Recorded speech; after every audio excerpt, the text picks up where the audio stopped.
What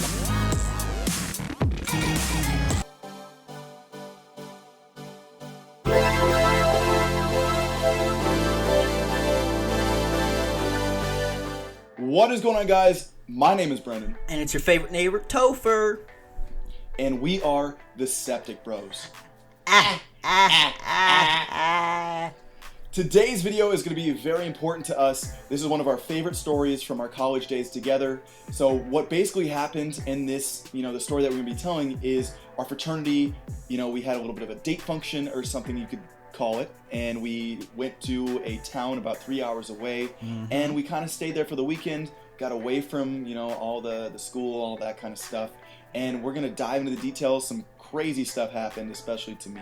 Toefur will definitely dive in. Yeah, before we get into it, quick shout out to It's Demon for being really active and representing all of the toxic and sexy that we represent on this channel.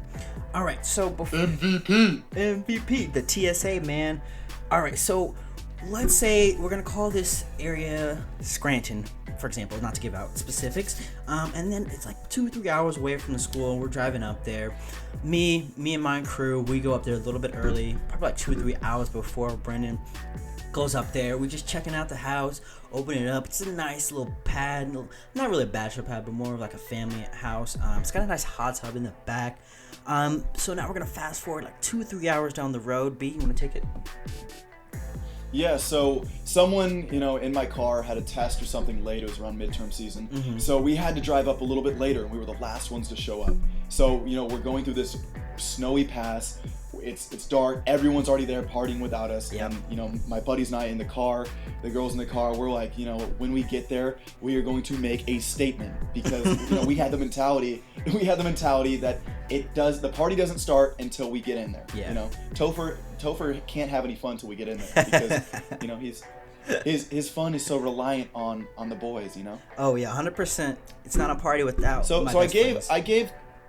Toefur a call, and what did I ask you, Toef? Oh my god, this call was I was infuriated when he called me. He was just like, I want a beer when I walk in, and I was like, dude, relax. We have 2 days. Let's not ruin this. Like, we're gonna have a great time. Let's just relax. When you get there, we get there, and we're gonna shotgun.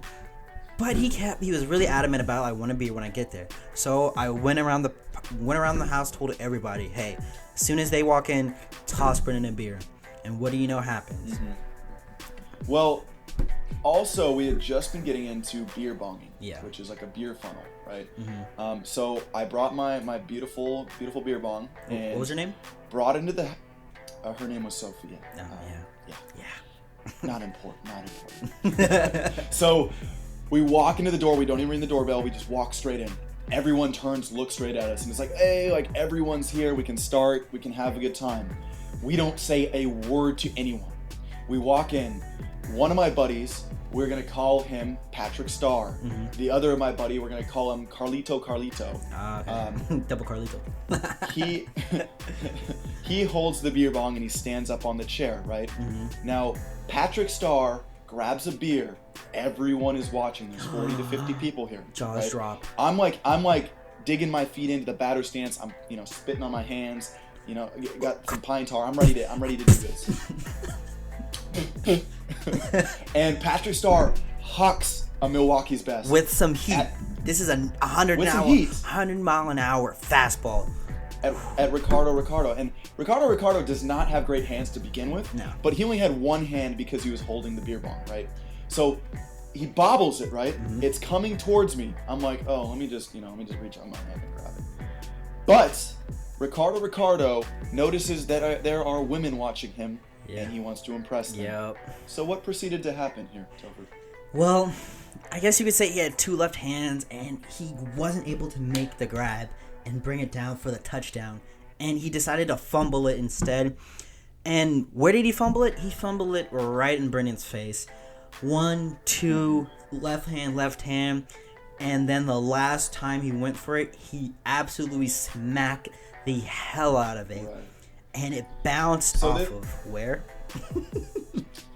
This hit my eye, right on my eye. So no one really knew what was going on. They all thought it was super funny. Everybody's laughing, and I'm like sitting there like, that just really hurt. holy shit. That really hurts. Like I'm covering my eye, right? Everyone's laughing. Toefur's literally pointing at me and laughing. because I told him. Buddy looking at me and laughing. I take my hand off my face, and their faces completely changed, except for Toefur. Toefur continued to laugh because he's an asshole. Well, I looked at it and I was like, and then I was like, I told him, be patient and wait. We have 2 days, and it all came back. I was like, I told you so. I knew this was gonna happen. Right. That's fair. That's fair. So my other buddies, they just and all of a sudden I see there's blood all over my hand. There's blood all over the carpet now. Like my eye is busted. You know, the huge gash in my eyebrow. Yeah. So immediately I'm like, are you serious? I always get hurt, man. I literally always get hurt. And the ER was about 30 minutes away, and we had to make the decision at this point. Mm-hmm. Do we super glue it, and who knows what's gonna happen, but then we can party? Yeah. Or do we go to the ER, do whatever we need to do, and then then we come back and party? But one of our friends, let's just call this guy Pedro.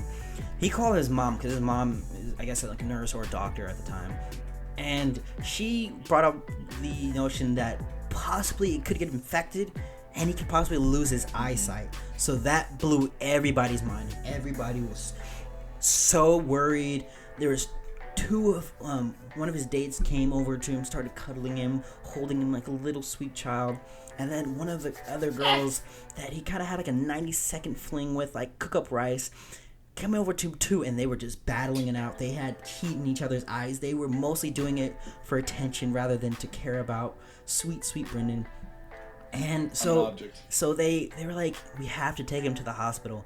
And so this car that they took had, let's say, 4 seats, and 3 of them were already filled. So the 2 girls had to battle out, and his date went instead. Yeah. Right. So I was not ready to give up my vision just for a night of drinking. Yeah. So I was like, please take me to the hospital. Do what I need to do. We get there. I'm holding a pee pack to my eye. It's so swollen I can barely see out of one of my eyes. Get there. They clean it out. Then I get like 6-7 stitches in it. Good to go after a few hours. Show back up, around midnight, a little after midnight, and it was time to rage. It was time. Now, one thing I wanted to talk about a little bit about black eyes is, it doesn't end the night of, right? Yeah. My eye turned dark black for about 3 weeks. I come back on campus and people are just staring at me like I had gotten a fight, like I had, done some crazy stuff. My teacher on Monday gasped and said, "What happened to you?" And I said, basketball. Like, what happened in basketball? The whole class was like 40 people just staring right at me. I'm like trying to pull my hat down so nobody sees, but it's out there at this point. It doesn't matter. So yeah, I lied about it. Whatever. Basketball happens. Yeah. Came down with a rebound. Definitely not a beer can. School athletics.